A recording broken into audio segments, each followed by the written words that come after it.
Welcome. Today, we're going to write a JavaScript function that calculates the nth Lucas number. Now, Lucas numbers are similar to Fibonacci numbers, but start with 2 and 1 instead of 0 and 1. They follow the exact same pattern. Each number is the sum of the two preceding ones. Let's explore how to generate them efficiently. The Lucas sequence starts with 2 and 1. Then each number is the sum of the previous two. For example, the 0th Lucas number is 2, the 4th is 7, and the 7th is 29. Our function will take an index and return the corresponding Lucas number.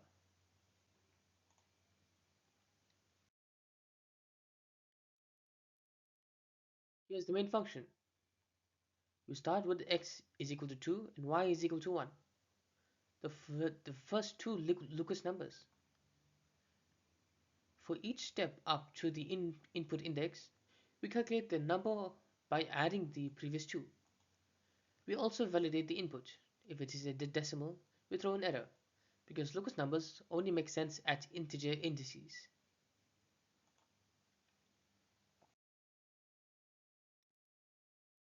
First, the function checks if the index is a non-negative integer.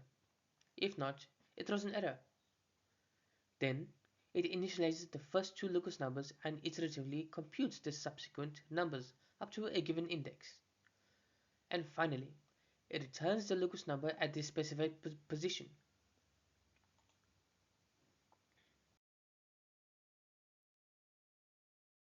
Now, let's check some results. Index 0 returns 2, the first Lucas number. Index 4 returns 7, and 7 returns 29. But if you try a decimal like 5.4, the function throws a type error telling you decimals are not allowed.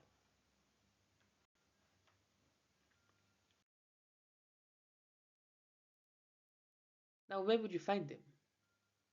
Lucas numbers are not just theoretical. They show up in cryptography, math research, and computer science. They are a good tool for teaching recursion and iteration in programming courses.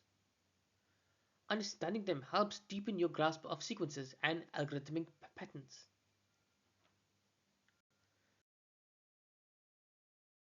To wrap up, we've built a simple yet robust function to find the nth Lucas number in JavaScript.